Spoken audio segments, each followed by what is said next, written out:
जापानी भाषा सिक्ने क्रममा हुनुहुन्छ? त्यसो भए दाके, मो र शिका जस्ता पार्टिकल्सले पक्कै पनि कता कता अल्मल्याएको हुनुपर्छ। कहिलेकाहीँ मात्रको अर्थ दिने, कहिले पनि। आखिर कुरो के हो? ल, आजको यस विश्लेषणमा हामी यी 3 पार्टिकल्सको रहस्यलाई एकदमै सरल तरिकाले सुल्झाउनेछौँ। आउनुहोस्, सुरु गरौँ। हो, यो प्रश्नले धेरैलाई सोच्न बाध्य बनाउँछ। तर चिन्ता लिनु पर्दैन, हामी यसलाई एक एक गरेर केलाउनेछौँ। यो विश्लेषणको अन्त्यसम्ममा यी 3 पार्टिकल्स बीचको फरक एकदमै छर्लङ्ग हुनेछ। आज हामी के हेर्छौँ त? पहिले हामी प्रत्येक पार्टिकललाई छुट्टा छुट्टै बुझ्नेछौँ। त्यसपछि दाके र शिकाको आम्ने सामने तुलना गर्नेछौँ। अनि अन्त्यमा समय कुरालाई सरर सारांशमा हेर्नेछौँ। तयार हुनुहुन्छ? ल, हाम्रो पहिलो स्टपमा स्वागत छ।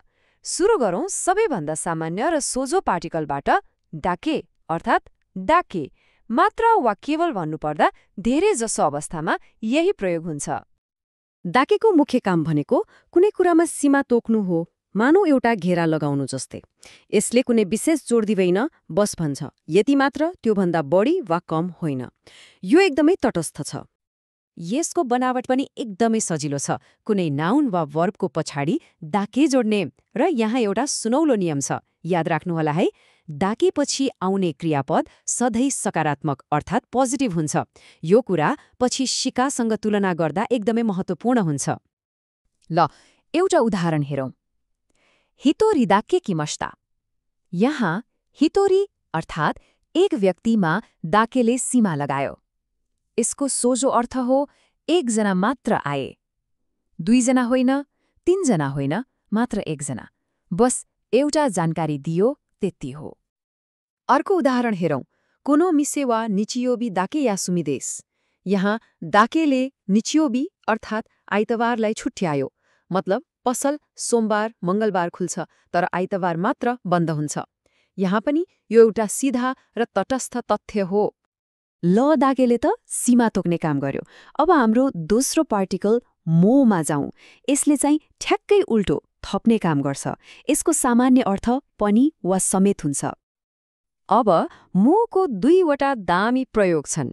पहिलो त सबैलाई थाहा भएकै पनि वा समेत भन्नको लागि। तर यसको अर्को रोचक प्रयोग पनि छ, कुनै संख्या सोचेभन्दा धेरै छ भनेर आश्चर्य व्यक्त गर्नका लागि। यस्तो संरचनामा पनि एकदमै सजिलो छ। नाउन वा नम्बरको पछाडि मो लगाइदिने भइहाल्यो। यसले वाक्यमा थपको भाव ल्याउँछ। यो त मको सबैभन्दा क्लासिक उदाहरण भइहाल्यो।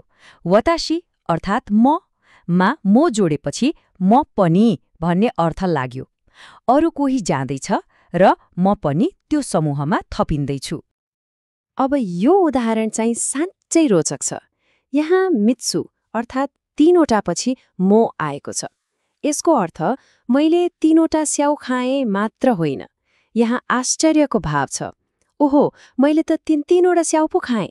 सायद 1-2वटा खाने सोच थियो होला, तर सोचेभन्दा धेरै खाइयो।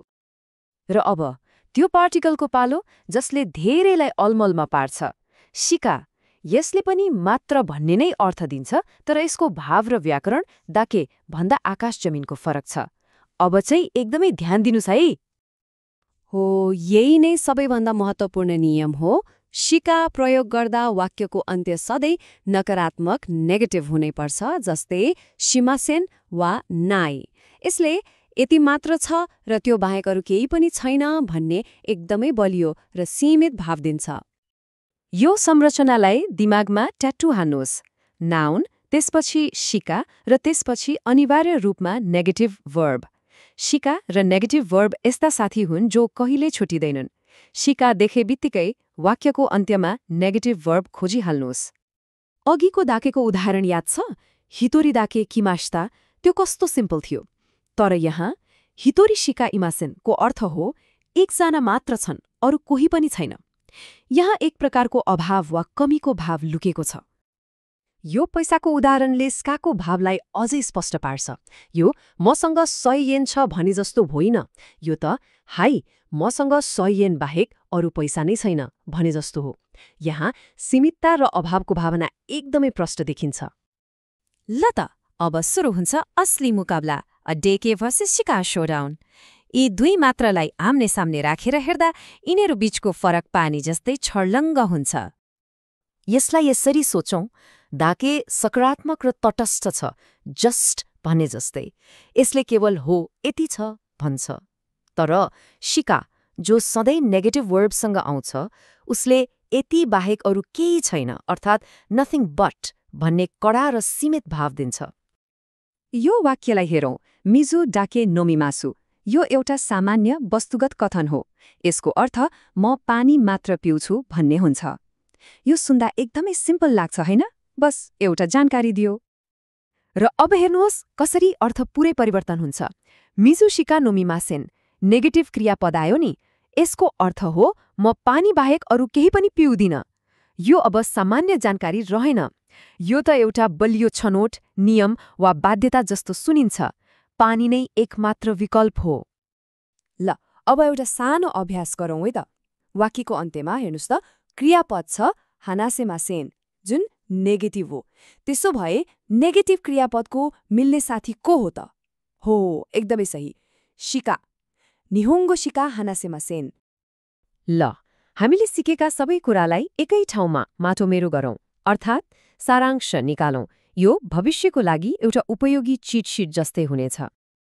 त्यसो भए मुख्य कुरा के हो त? सामान्य मात्र भन्नु छ भने सकारात्मक क्रियासँग दाके, केही थप्नु छ भने म, र त्यो बाहेक अरू केही छैन भन्ने बलियो भाव व्यक्त गर्नु छ भने सधैँ नकारात्मक क्रियासँग शिका। यी नियमहरू याद राखेपछि यी पार्टिकल्सलाई आत्मविश्वासका साथ प्रयोग गर्न सकिन्छ। अब प्रश्न यो छ, अर्को पटक जापानी भाषा सुन्दा वा बोल्दा यी पार्टिकल्सको प्रयोगमा कतिको ध्यान जाला त?